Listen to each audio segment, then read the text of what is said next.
ఆమేన్. హల్లెలూయా. దేవుని నామానికి స్తోత్రం కలుగును గాక. ఆమేన్. మరి సమయంలో మనం అందరము వాక్యాన్ని మనం చదువుకుందాము.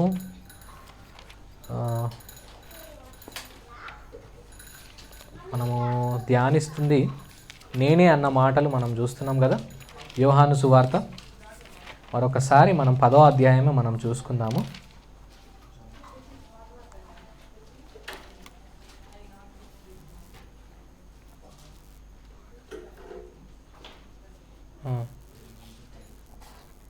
పదో అధ్యాయం మనం చూసుకుందాం.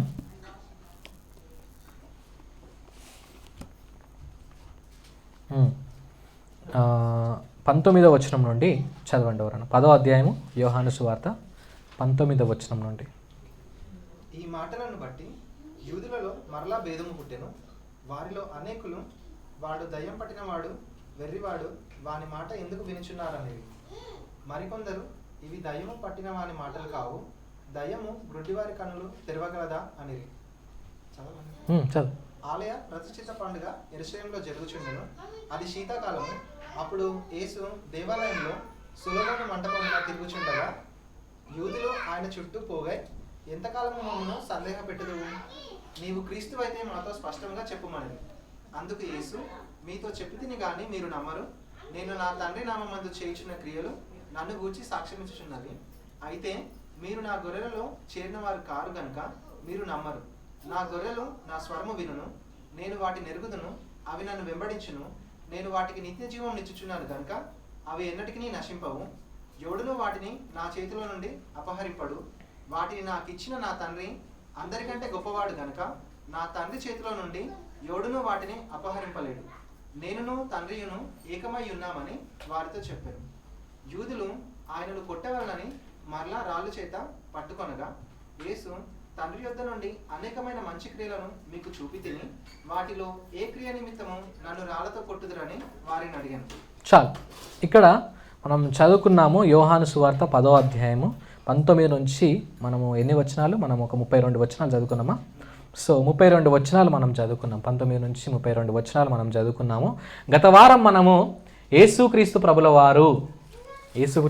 వారు నేనే అన్న మాట పలికాడు. అందులో 2 మాటలు చెప్పాడు. ఏమని చెప్పాడు? నేనే ద్వారమును, ఇంకేమన్నాడు? నేనే మంచి కాపరిని. ఓకే, నేనే వెలుగునని చెప్పాడు, నేనే జీవాహారం అని చెప్పాడు, నేనే ద్వారం అని చెప్పాడు, నేనే గొర్రెలకు మంచి కాపరిని అని చెప్పాడు. 4 విషయాలు, 4 నేనే అన్న మాటలు మనం చూసుకున్నాం. ఒకటి నేనే ఏంది? నేనే జీవాహారం. ఓకే, నేనే వెలుగును, నేనే ద్వారమును, నేనే గొర్రెలకు మంచి కాపరిని. ఇప్పటి వరకు చదువుకున్న మాటలు ఇవి. ఓకే, మరి ఈ మాటలు చెప్పిన తర్వాత మనము గత వారం మనం తెలుసుకున్నాము కాపరి గురించి. కాపరి స్వభావం ఎట్టిదో, మరి దొంగల స్వభావం ఎట్టిదో మనం తెలుసుకున్నాం. దొంగలు ఎటువంటి వారు, ఏ విధంగా వారి ఉద్దేశాలు ఏంటి, ఏ విధంగా ఎప్పుడు మృంగుదమా అని ఎదురు చూస్తున్నారు. అదేవిధంగా కాపరి యొక్క మంచి హృదయం ఏ విధంగా ఉందో మనం తెలుసుకున్నాం. ఆయన ప్రాణం ఇవ్వడానికి కూడా వెనుకాడడం లేదు, ఆ విధంగా రక్షించడానికి మరి ఉన్న మంచి కాపరి. అయితే మరి ఇక్కడ చూసుకుంటే మరి ఈ సత్యాలు చెప్పిన తర్వాత మనం ఏం చూస్తున్నామంటే ఇక్కడ మరి అక్కడ యూదులకు అదేవిధంగా మరి యేసుక్రీస్తు ప్రభుల వారికి కొంచెం ఒక ఆర్గ్యుమెంట్ అంటే ఏమంటారు తెలుగులో? ఒక వాదన జరగడము మనం ఇక్కడ చూస్తున్నాం. ఒక డిస్కషన్, ఒక వాదన అవి జరగడం మనం ఇక్కడ చూస్తూ ఉన్నాం. మరి యేసుక్రీస్తు ప్రభుల వారు ఒక గుడ్డివాడిని స్వస్థపరిచిన తర్వాత అదొక పెద్ద ఇష్యూ అయిపోయింది కదా. అది అక్కడ ప్రజలను నుండి వెళ్ళిపోవట్లేదు, దేవుని కార్యం మర్చిపోవడం లేదు. ఆ కార్యము అనేకులను ఏమవుతున్నారంటే అనేకులు దేవుణ్ణి, యేసుక్రీస్తు ప్రభుల వారిని నమ్ముతున్నట్టు మనము చూస్తున్నాం. అయితే ఇక్కడ చాలా విషయాలు ఈరోజు మనము ఈ యొక్క సత్యం మనం నేర్చుకుందాము. మరి యేసుక్రీస్తు ప్రభుల వారు నేనే అని చెప్తున్నప్పుడు ఏమని చెప్తున్నాడంటే నేనే దేవుడనని కూడా చెప్పకనే చెప్తున్నాడు. నేనే అన్న మాట కేవలము యెహోవా దేవుడు పాత నిబంధనలో పలికిన మాట. సో ఆ నేనే అన్న ఉచ్చారణ యేసుక్రీస్తు ప్రభుల వారు ఇక్కడ చేయడం ద్వారా ఏమంటున్నాడంటే నేను దేవుణ్ణినే అని చెప్పకనే యేసుక్రీస్తు ప్రభుల వారు చెప్తున్నాడు. ఓకేనా? కాబట్టి ఇక్కడ కొన్ని కాంట్రడిక్షన్స్ని దేవుడు క్లియర్ చేస్తూ ఉన్నాడు. కొన్ని కాంట్రడిక్షన్స్ని దేవుడు క్లియర్ చేస్తూ ఒక అద్భుతమైన సత్యాలు చెప్తూ ఉన్నాడు. సో ఈరోజు మరొకసారి మనం పార్ట్ 2గా మనం ఏం నేర్చుకుందామంటే, ఆయన గొర్రెలకు మంచి కాపరైతే మరి గొర్రెలు ఏ విధంగా ఆయనకు స్పందించాలి, గొర్రెలు కాపరిని ఏ విధంగా చూడాలి, యేసుక్రీస్తుని మంచి కాపరిగా ఏ విధంగా చూడాలి. సో యేసుక్రీస్తు ప్రభుల వారు నేనే గొర్రెలకు మంచి కాపరిని అన్నప్పుడు అది చాలా ఆశ్చర్యానికి గురి చేసిన మాట యూదులకు. ఎందుకంటే ఆ మాట కేవలము యెహోవా దేవుడు పలికినాడు. ఏమని? నేను యెహోవా మంచి కాపరి, యెహోవా నా కాపరి అని కీర్తనకారుడు యెహోవాను గూర్చి పలికిన ఆ కీర్తన, ఆ పాట వారికి గుర్తొస్తుంది కావచ్చు. బహుశా చాలా వాక్యాలు కూడా దేవుడు యెహోవా దేవుడు తనను తాను ఒక కాపరిగా చూపించుకున్నట్టు పాత నిబంధనలో రాయబడి ఉంది. సో ఆ మాటలన్నీ వింటున్నప్పుడు యేసుక్రీస్తు ప్రభుల వారు కూడా నేను కాపరిని అన్నప్పుడు, అరే తన గురించి తాను దేవుడు అనుకుంటున్నాడే అన్న మాటలు వీళ్ళకు మనసులో వస్తూ ఉన్నాయి, కానీ బయటికి రావడం లేదు. అయితే యేసుక్రీస్తు ప్రభుల వారు తన ఉద్దేశం ఏంటంటే వాళ్ళకు అదే కమ్యూనికేట్ చేయాలని, అదే వారికి తెలియజేయాలని ఈ మాటలు పలుమార్లు వాళ్ళకు జ్ఞాపకం చేస్తూ ఉన్నాడు. సో ఇక్కడ మనం చూస్తూ ఉన్నాము, ఇక్కడ యూదులకు మరి యేసుక్రీస్తు ప్రభుల వారికి అక్కడ ఉన్న ప్రజలకు కొంతమందికి భేదం ఉన్నట్టు మనం చూస్తూ ఉన్నాం. ఓకేనా? సో ఇక్కడ కొన్ని సంభాషణ మనం చూసుకుందాము. ఇక్కడ ఏమవుతుంది, యేసుక్రీస్తుని ఇక్కడ ఉన్న కొంతమంది యూదులు నమ్మలేకపోతున్నారు, యేసుక్రీస్తు ప్రభుల వారిని నమ్మలేకపోతున్నారు. యోహాను సువార్త ఎందుకు రాయబడ్డది? ప్రాముఖ్యంగా మనం 20వ అధ్యాయంలో మనం చూసుకుంటే అక్కడ ఒక మాట యేసు మరి యోహాను భక్తుడే చెప్తాడు, అనేకులు ఆయనను విశ్వసించాలనే ఈ యొక్క సువార్త రాస్తున్నట్టు అక్కడ చెప్పాడు. ఆ మాట ఉందా అక్కడ? ఏమనుంది? యేసు దేవుని కుమారుడైన క్రీస్తు అని మీరు నమ్మునట్లును నమ్మి ఆయన నామమందు జీవం పొందినట్లును ఇది రాయబడింది. ఎందుకు రాస్తున్నాడంటే ఈ యొక్క సువార్త అనేకులు ఆయననే దేవుని కుమారుడని నమ్మాలని రాస్తున్నాడు. ఓకే, విశ్వాసము ఉండాలని. అందుకే ప్రతి చాప్టర్లో యేసుక్రీస్తు పరీక్షించేది జనుల యొక్క విశ్వాసమే. సహోదరుల గురించి జ్ఞాపకం చేస్తున్నప్పుడు సహోదరులు ఆయనను విశ్వసించలేదని యేసుక్రీస్తు ప్రభుల వారు చెప్పినట్టు మనం చూస్తూ ఉన్నాం. ఇంకా అనేకులు ఆయనను విశ్వసించలేదు, కొంతమంది విశ్వసించారు, శిష్యులు విశ్వసిస్తలేరు, శిష్యులు విశ్వసిస్తున్నారు అని అనేక మాటలు ఈ యొక్క యోహాను సువార్తలో రాయబడింది. ఇక్కడ కూడా యేసుక్రీస్తు ప్రభుల వారు మీరు విశ్వాసం ఉంచడం లేదు, మీరు నమ్మడం లేదు అని ఇక్కడ తన యొక్క యూదుల గురించి చెప్తున్నారు. అయితే కొంతమంది ఏం చేస్తున్నారంట, యేసుక్రీస్తు ప్రభుల వారిని విశ్వసిస్తున్నారంట. ఎందుకు? కొంతమంది ఏమో యూదులు విశ్వసిస్తున్నారంట. ఏమని విశ్వసిస్తున్నారు? యేసుక్రీస్తు ప్రభుల వారిని ఏమని గుర్తిస్తున్నారంట? విశ్వాసం అంటే ఏంది? యేసుక్రీస్తు ప్రభుల వారిని ఏ విధంగా ఆయనను చూస్తూ ఉన్నాం అనేది చాలా ఇంపార్టెంట్. ఈరోజు ప్రపంచవ్యాప్తంగా యేసుక్రీస్తు ప్రభుల వారు ఆయన లేడు, ఆయన ఎప్పుడు లేడు, ఆయన ఒక ఫిక్షియస్ క్యారెక్టర్, ఆయన గురించి ఈ అబద్ధం అంతా అని ఎవ్వరు చెప్పలేరు. ఎందుకంటే ఆయన చరిత్రలో ఉన్నవాడు, చరిత్ర ఆయన గురించి చెప్తున్నది కాబట్టి ఎవ్వరు ఆయన లేడని మాత్రము చెప్పలేరు. కానీ ఇస్లాం వారు వచ్చేసరికి ఏమంటారు? యేసుక్రీస్తు ప్రభుల వారిని ఏ విధంగా చూస్తున్నారు? ఆయన ఒక ప్రవక్త. ఏసై లేడు, ఏం లేడు, ఆయన దేవుడు కాదు, ఏం కాదు అన్నారు. ఆయన ఉన్నాడు కానీ ఆయన ఒక ప్రవక్త. యేసుక్రీస్తు అనేవాడు ఉన్నాడు, ఒక మంచి వ్యక్తి అని నాస్తికులు చెప్తారు. ఓకే, యేసుక్రీస్తు ప్రభుల వారు ఉన్నారని ప్రతి ఒక్కరూ ఉన్నారని చెప్పుకుంటారు, కానీ ఆయనను దేవుడిగా విశ్వసించరు, నమ్మరు. సో ఇది చాలా ఇంపార్టెంట్. ఇక్కడ మనం యేసుక్రీస్తు ప్రభుల వారిని ఏ విధంగా చూస్తున్నాం అనేది చాలా ఇంపార్టెంట్. ఓకే, ఇక్కడ ఏం చూస్తున్నారు? ఈ విధంగా ఇక్కడ యూదులు ఏం చూస్తున్నారంటే ఆయనని ఏ విధంగా చూస్తున్నారంటే ఆయన దయ్యములు పట్టినవాడిగా, వెర్రివాడిగా చూస్తున్నారంట. యేసుక్రీస్తుని ఏ విధంగా చూస్తున్నారంట? వెర్రివారిగా, ఇంకా దయ్యములు పట్టిన వాడిగా చూస్తున్నారంట. మరి ఇంకా కొంతమంది ఏం చూస్తున్నారంటే ఏ విధంగా చూస్తున్నారంట?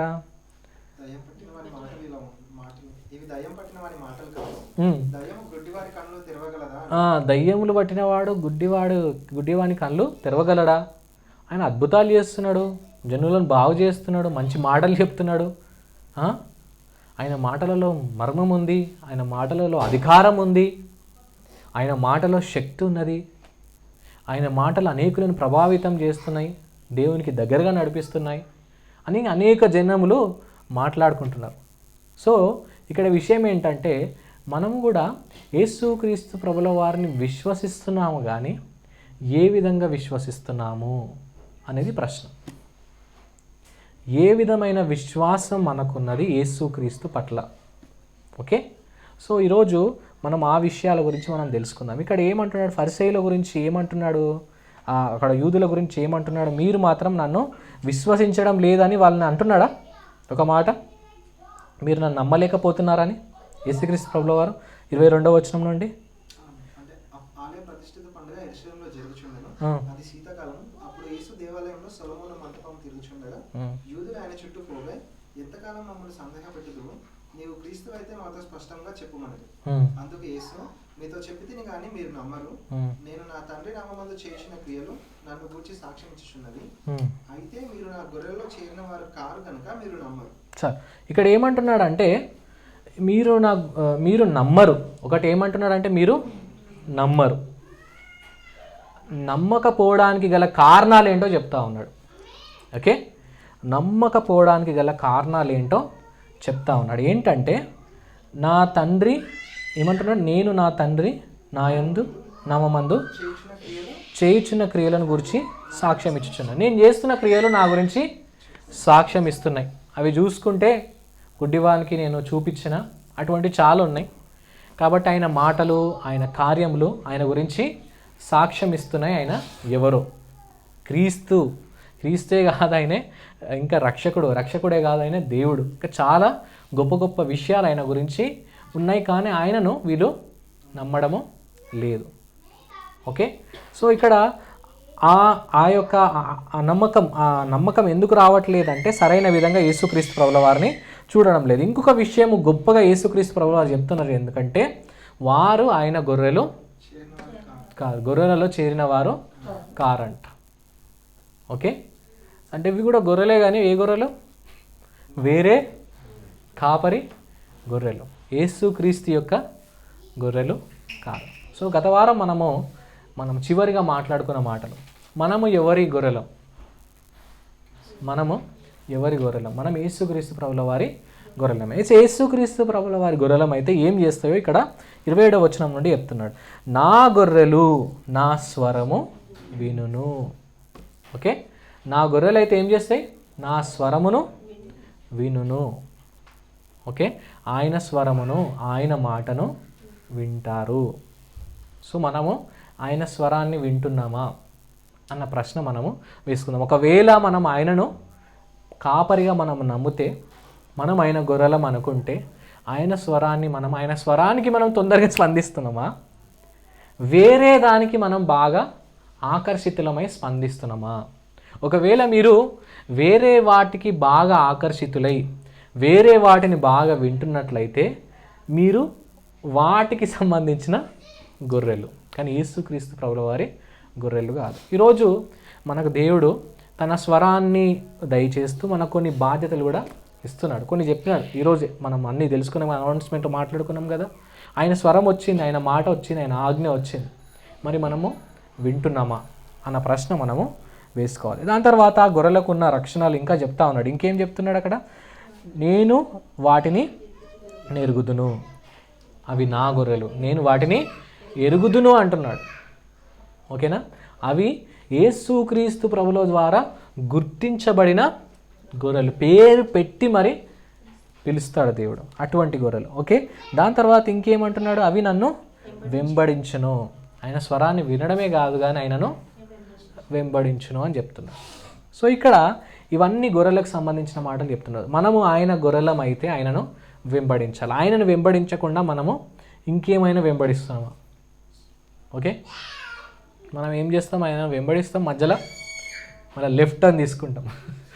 లెఫ్ట్ టర్న్ తీసుకొని అట్లా షాపింగ్ చేసి అట్లా మనం వదిలేసి మళ్ళీ నుంచి మళ్ళీ ఆ రోడ్కి కనెక్ట్ అవుతాం. ఓకేనా? మళ్ళీ స్ట్రైట్, మళ్ళీ వెంబడిస్తాం, మళ్ళీ రైట్ తీసుకుంటాం, కొన్నిసార్లు యూటర్న్ తీసుకుంటాం. మళ్ళీ ఆయనను మాత్రం వెంబడించాము. అంటే నేరుగా దృష్టంతా ఆయన వైపు పెట్టి మనము వెంబడించాము. సో ఆయనను మనము ఎలా వెంబడించాలంటే దృష్టి అంతా ఆయన వైపు ఉన్నప్పుడు మనం ఆయన వెంబడిస్తాం. మన దృష్టి ఒకవేళ వేరే వాటిపైన వెళ్తే మనం ఏం చేస్తాం, వాటిని వెంబడిస్తుంటాం. కాబట్టి నేను ఏమంటున్నాను అంటే ఆయనను మనం ఎల్లప్పుడూ చూడాలని, ఓకేనా, ఆయన ఎల్లప్పుడూ చూడాలి, ఆయన దగ్గరికి వెళ్ళాలి, ఇంకా సమీపంగా వెళ్ళాలి, ఇంకా క్లోజ్గా ఉండాలి అన్న ఆశ ఉన్నప్పుడు మనం ఏం చేస్తాం, ఆయనని ఇంకా వెంబడిస్తాం. అటువంటి ఆశ లేకుండా మనకి ఇంకా వేరే ఆశ, వేరే దానికి ఇంకా సమీపంగా వెళ్ళాలి, ఇంకా దాని దగ్గరికి వెళ్ళాలి, అది నా దగ్గరికి రావాలి అంటున్నప్పుడు మనం యేసుక్రీస్తు నుండి తప్పిపోయి మనం వేరే దానికి వెళ్ళిపోతుంటాం. సో కాబట్టి మనల్ని మనం పరిశీలించుకోవాలి. సో ఇక్కడ చాలా గొప్ప మాటలు మనం ఇక్కడ చెప్తా ఉన్నాడు, చాలా మాటలు చెప్తా ఉన్నాడు, అవన్నీ స్కిప్ అవుతున్నా. తండ్రి గురించి సాక్ష్యం ఇస్తున్నాడు, తండ్రి తన గురించి సాక్ష్యం ఇస్తున్నాడు, తండ్రి గురించి ఇక్కడ మాట్లాడుతున్నాడు. సో ఇక్కడ ఒక్క మాట నేను చెప్పాలనుకుంటున్నా. ఏమంటున్నాడంటే నేను నా తండ్రి ఏకమై ఉన్నాం అంటున్నాడు. ఒక మాట ఇక్కడ 30వ వచనంలో అంటున్నాడు, నేనును నా తండ్రిను ఏమంటున్నాడు, ఏకమై ఉన్నామని చెప్తున్నాడు. ఓకే, ఇది ఉంది కదా వాక్యంలో. సో దీని అర్థం ఏందో ఈరోజు మనం తెలుసుకుందాం. నేనును నా తండ్రి ఏకమై ఉన్నాము. అది ఆ మాట చెప్పగానే ఏమైపోయింది, యూదులందరికీ కోపం వచ్చేసి రాళ్ళు పట్టుకున్నారు. రాళ్ళు రువి మరియు యేసుక్రీస్తుని అటాక్ చేయడానికి పట్టుకున్నారు. ఆ మాట మాత్రము నచ్చలేదు, ఆ మాట మాత్రం అసలు నచ్చలేదు. సో ఇక్కడ యేసుక్రీస్తు ప్రభుల వారు నేనును నా తండ్రిని ఏకమై ఉన్నాము అంటే ఏమంటున్నాడు, అక్కడ ఏమంటున్నామంటే మేము అందరం ఇద్దరము ఒక యూనిటీలో ఉన్నామని చెప్పడమే కాదు, కానీ తండ్రి ఎట్టివాడో, తండ్రి ఎట్టి ఘనతకు ఎట్టి విధేయతకు అర్హుడో, ఏ విధంగా తండ్రి దేవుడో నేను కూడా అంతే ఆరాధనకు, అంతే ప్రార్థనలకు, అంతే ఘనతకు అర్హుడను. నేను కూడా దేవుడనే అంటే నేను తండ్రి ఏకమై ఉన్నాము, ఆయన దేవుడే, నేను కూడా దేవుడనే అంటే మేము ఇద్దరం కలిస్తేనే దేవుడు అన్న మాటకు అర్థం. తండ్రి కుమారులు పరిశుద్ధాత్ములు కలిస్తేనే ఏందన్నట్టు అది దేవుడు అన్న మాటకు అర్థం. అయితే ఈరోజు ఈ యొక్క మాట గురించి చెప్పాలనుకుంటున్నా. దేవుడు అన్న మాట మరి బైబిల్లో రాయబడి ఉంది.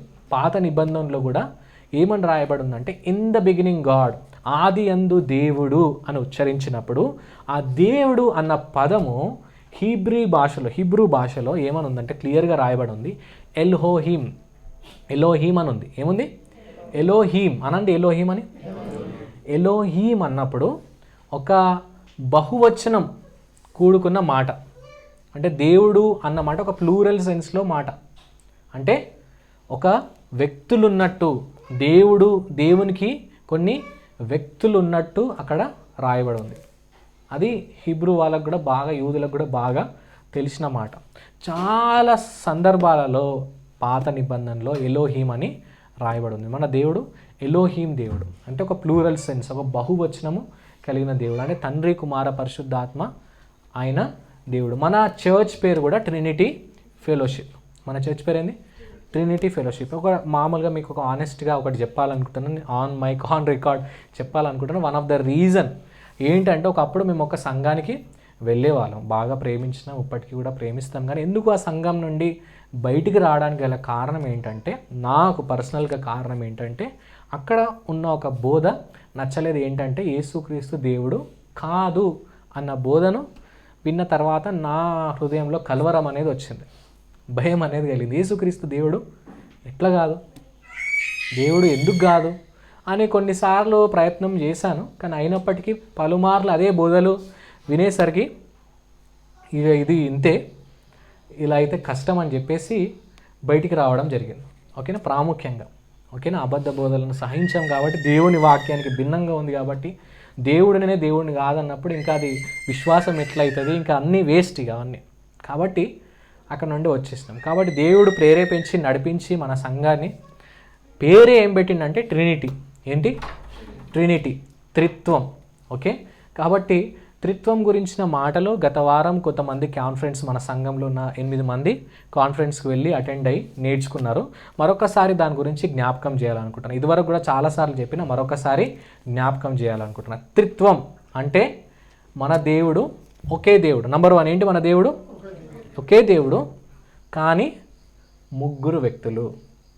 వాక్యంలో ఏముంది? అయినా ఒక్క దేవుడు కానీ ముగ్గురు వ్యక్తులు. ఓకే, ఒక్క దేవుడు ముగ్గురు వ్యక్తులు. ఆ ముగ్గురు వ్యక్తులు ఎవరు? తండ్రి, కుమారుడు, పరిశుద్ధాత్ముడు. ఓకేనా? ఈ ముగ్గురు వ్యక్తులు ఉన్నారు. తండ్రి కుమారుడు కాదు, కుమారుడు పరిశుద్ధాత్ముడు కాదు, పరిశుద్ధాత్ముడు తండ్రి కాదు.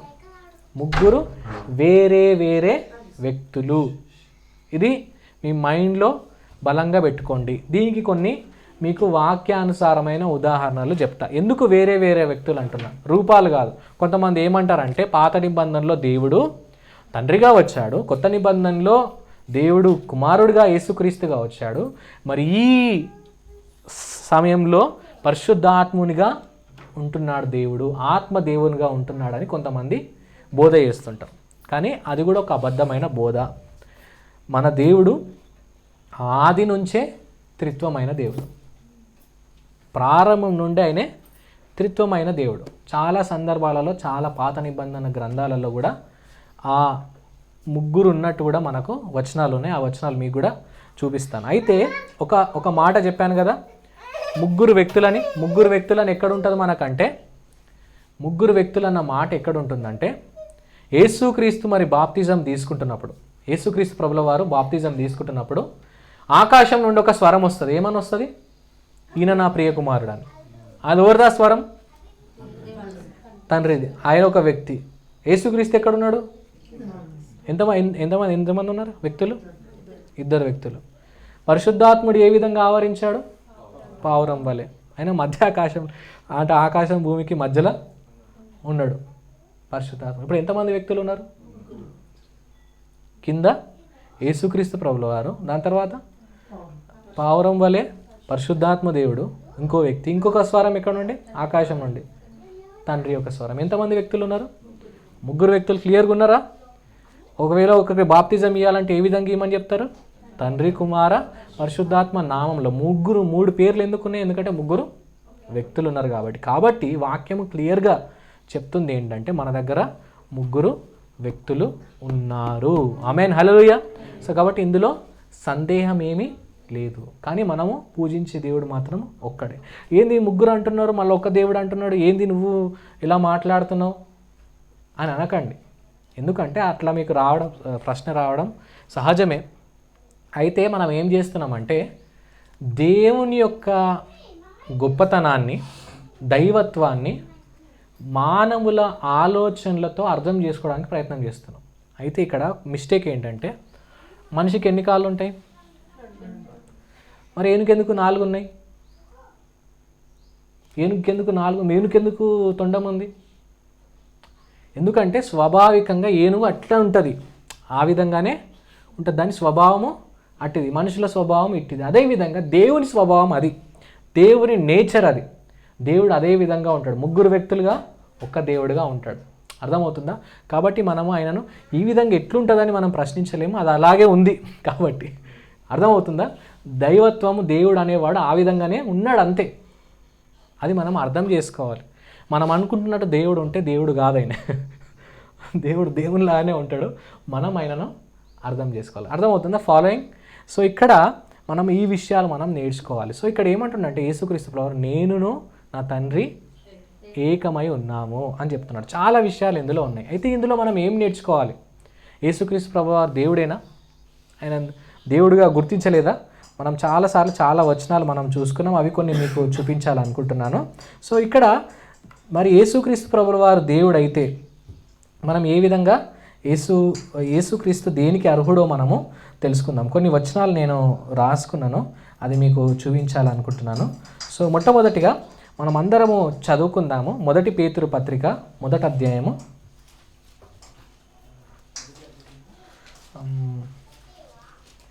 2వ వచనం. ఈ యేసుక్రీస్తు అపోస్తలుడైన పేతురు తండ్రి అయిన దేవుని భవిష్యత్ జ్ఞానమును బట్టి ఆత్మ వలన పరిశుద్ధాత్మ పొందిన వారై విధేయులగుటకును యేసుక్రీస్తు రక్తం వలన ప్రోక్షింపబడుటకును ఏర్పరచబడిన వారికి అనగా పొంతు గలతియ కప్పదోకియ ఆసియా బితునియా అను దేశంలో యందు చెదిరిన వారిలో చేరిన ఇక్కడ మనం ఏం చూస్తున్నామంటే తండ్రి కుమార పరిశుద్ధాత్మ నామము అక్కడ ఉన్నది. దాని తర్వాత ఇక్కడ విధేయులై ఉండాలని చెప్తా ఉన్నాడు.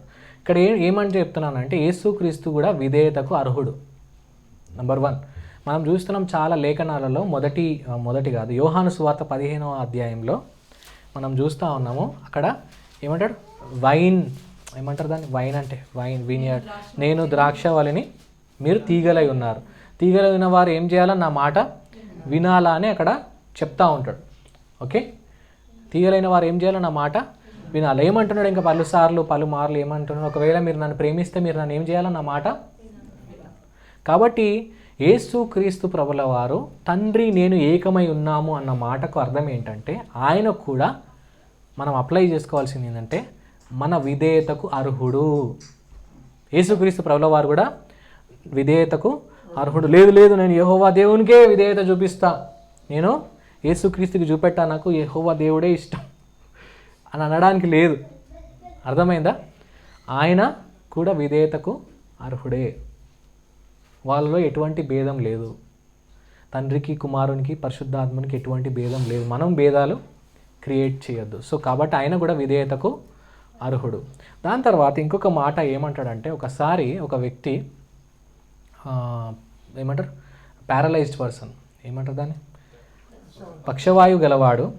ఆయన దగ్గరికి తన స్నేహితులు తీసుకొచ్చిన తర్వాత యేసుక్రీస్తు ప్రభుల వారు ఏమంటాడు, నువ్వు స్వస్థత నొందునుగాక అన్నాడు. ఏమంటాడు ఆయన, నీ పాపంలో క్షమింపబడును. అంటే ఆయన పాపములు క్షమించడానికి కూడా ఆయనకు అధికారం ఉంది. యేసుక్రీస్తు ప్రభుల వారికి ఏముంది, పాపములు క్షమించడానికి అధికారం ఉంది. అది దేవునికే ఉంటుంది. అందుకే యూదులకు అక్కడ కోపం వచ్చేసింది. దేవునికే కదా ఉంటుంది. ఎవరన్నా మనుషులకు విధేయత చూపిస్తారా? చూపెట్టరు. ఎవరన్నా మనుషులు పాపములు క్షమించగలరా? క్షమించలేరు. అందుకే అక్కడ కూడా యూదులకు కోపం వచ్చేసింది. కాబట్టి ఇక్కడ కూడా మనం గ్రహించాల్సింది ఏంటంటే ఆయన పాపములు క్షమించుటకు ఆయన అర్హుడు, ఇంకా యోగ్యుడు, అధికారి కూడా, అధికారం కూడా ఆయనకు ఉంది. ఆమేన్, హల్లెలూయా. కాబట్టి అందుకే మనం ఆ విధంగా విశ్వసించాలంటే ఏదో యేసయ్యను దేవుడు అని విశ్వసించడం కాదు. ఇవన్నీ విశ్వాసంలో భాగం. నేను విశ్వసిస్తున్నాను కాబట్టి నేను ఆయనకు విధేయత కనపరుస్తా. ఎందుకంటే ఆయన విధేయతకు అర్హుడు. దాని తర్వాత ఆయన మన పాపములు క్షమించడానికి ఆయన యోగ్యుడు, అర్హుడు. దాని తర్వాత అధికారం కూడా ఆయనకుందని మనము గ్రహించాలి. ఓకే, దాని తర్వాత ఇంకా చాలా వచనాలు ఉన్నాయి. అందులో కొన్ని వచనాలు మీకు చూపించాలనుకుంటున్నాను. ఆయన ఇంకొకటి ఏంటంటే ప్రాముఖ్యంగా మన ఆరాధనకు కూడా ఆయన అర్హుడు. ఓకేనా, ఆరాధనకు కూడా ఆయన అర్హుడు. చాలా వచనాలు ఉన్నాయి. చాలా వచనాలు ఉన్నాయి. మనం చదువుకుందాం. ప్రకటన గ్రంథం 5వ అధ్యాయం 8 నుంచి 14 వచనాలు. ప్రకటన గ్రంథం 5వ అధ్యాయము 8 నుంచి 14 వచనాలు చదవండి. 8. ఆయన దానిని తీసుకున్నప్పుడు ఆ 4 జీవులను, వీణలను, ధూపద్రవ్యముతో నిండిన సువర్ణ పాత్రలను పట్టుకొని ఉన్న ఆ 24 పెద్దలను ఆ గొర్రెపిల్ల ఎదుట సాగిలపడిని. ఈ పాత్రలు పరిశుద్ధుల ప్రార్థనలు.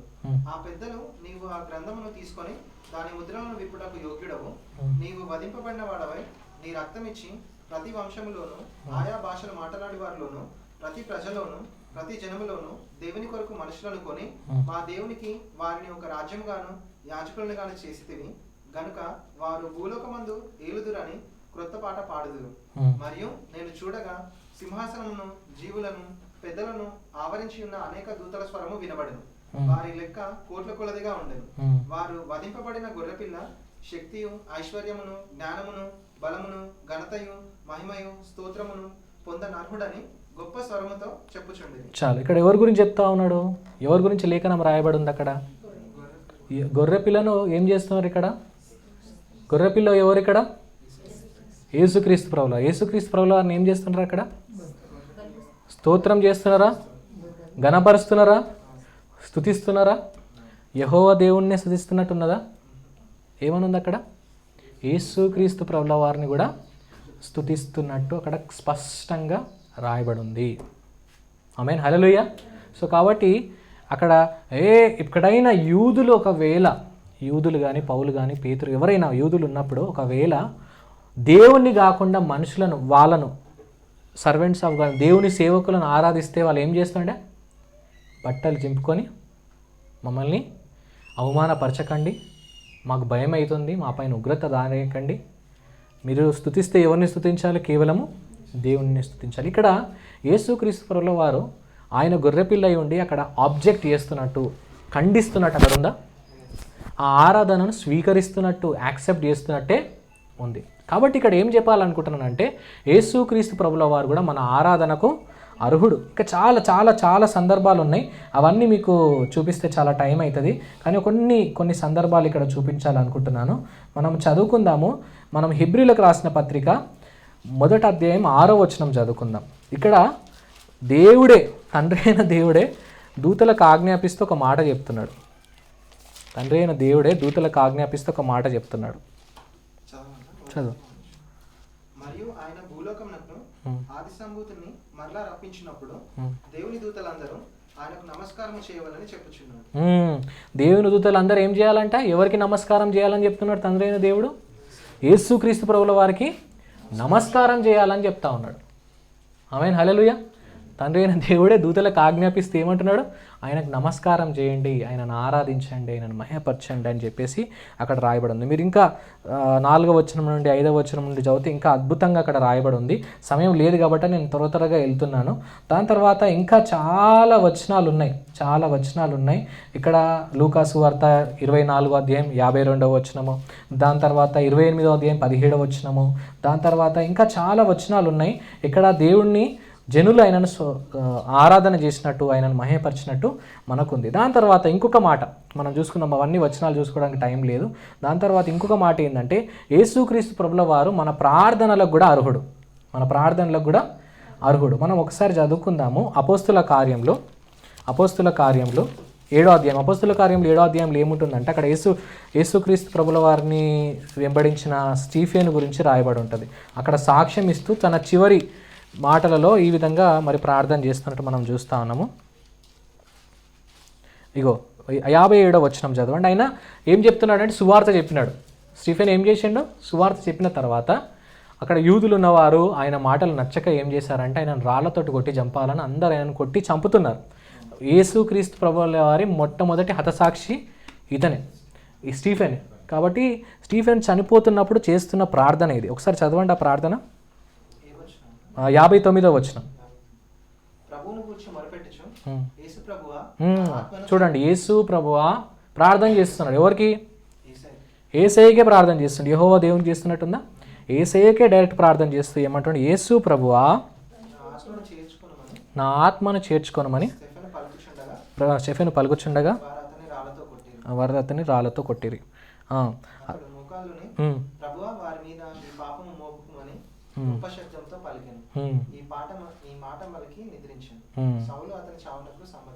చాలు అర్థమవుతుందా? ఇక్కడ ఏం చేస్తున్నాడు స్టీఫెన్? కూడా ఎవరికి ప్రార్థన చేస్తున్నాడు? అక్కడ యేసుక్రీస్తు ప్రభుల వారికి ప్రార్థన చేస్తున్నాడు. చాలా సందర్భాలలో అపోస్తుల కార్యంలో మీరు బాగా చదివితే అనేక మార్లు ప్రభువా అని ప్రార్థన చేసినట్టు అపోస్తుల కార్యంలో అపోస్తుడైన పౌలు కూడా కొరింథీ పత్రిక మేము మొన్న చదువుతున్నప్పుడు, నేను మమ్మీ చదువుతున్నప్పుడు 11వ అధ్యాయం 10వ అధ్యాయము అక్కడ యేసుక్రీస్తు ప్రభుల వారికి ప్రార్థన చేస్తున్నప్పుడు అయ్యా నా ముళ్ళు తీసే అంటే యేసుక్రీస్తు ప్రభుల వారు ఏమంటాడు? నా కృప నీకు చాలునని చెప్తున్నాడు. అంటే కొత్త నిబంధనలో ఉన్న అనేకమైన ప్రార్థనలు ఎవరికి ప్రార్థన చేస్తున్నట్టుంది? యేసుక్రీస్తు ప్రభుల వారికి ప్రార్థన చేస్తున్నట్టుంది. అంటే ఇక్కడ మనం ఒక్కసారి ఒక వ్యక్తిని మనం దేవుడిగా మనం పరిగణించిన తర్వాత, దేవుడు అన్నప్పుడు దానికి అర్థం ఏంటంటే ఆయన విధేయతకు అర్హుడు, ఆయన ఆరాధనకు అర్హుడు, పాపములు క్షమించడానికి అర్హుడు, దాని తర్వాత ప్రార్థనకు, ఆరాధనకు, విధేయతకు, ప్రేమకు, ప్రతి దానికైనా అర్హుడు అని మనము ఒప్పుకోవాలి. ఒప్పుకొని ఆ విధంగా విశ్వసించి, ఆ విధమైన విశ్వాసం ఇచ్చినప్పుడు, విశ్వాసం అంటే ఏంది? విశ్వాసం అంటే ఒక నమ్మకమే కాదు, అదొక ప్రాక్టీస్. అంతేనా? విశ్వాసం అంటే ఒక నామకరమైన ఒక మాట కాదు, కానీ ఇదేందది ఒక నిజంగా మనము ఏమంటారు ఎక్స్పీరియన్స్ చేయవలసిన, అనుసరించవలసిన విషయం కదా. ఆయన మనం చదువుకున్నాం కదా, కాలేబ్ ఏం చేసిండు, ఆయన ఏ విధంగా నిండు మనసుతో అనుసరించండి. నిండు మనసుతో మనము యేసుక్రీస్తు ప్రభువు వారిని విశ్వసించి నిండు మనసుతో ఆ విశ్వాసం మేరకు మనము ఈ విధమైన ఆచరణలు కూడా మనం చేయాలి, ఈ విధంగా కూడా మనము అనుసరించాలి. కాబట్టి తండ్రి నేను ఏకం అన్నప్పుడు ఈ విధమైన ఘనతలు, ఈ విధమైన ధన్యతలు దేవునికి ఉన్నప్పుడు, యేసుక్రీస్తు ప్రభువు వారికి ఉన్నప్పుడు మనం అది యాక్సెప్ట్ చేసి దాన్ని ఆ విధంగా అనుసరించాలి. సో కాబట్టి మనము ఈ విధంగా ఆయనకు విధేయత కనపరుద్దాం, ఆయనను ప్రేమిద్దాం, మన పాపములు క్షమించబడడానికి ఆయన దగ్గరికి వెళ్దాము, ఆయనకు ప్రార్థన చేద్దాం, ఆయనకు ఆరాధన చేద్దాం, ఆయనను గణపరుద్దాము. మరి దేవుడి యొక్క వాక్యాన్ని దీవించి ఆశీర్వదించును గాక. ఆమేన్, ఆమేన్.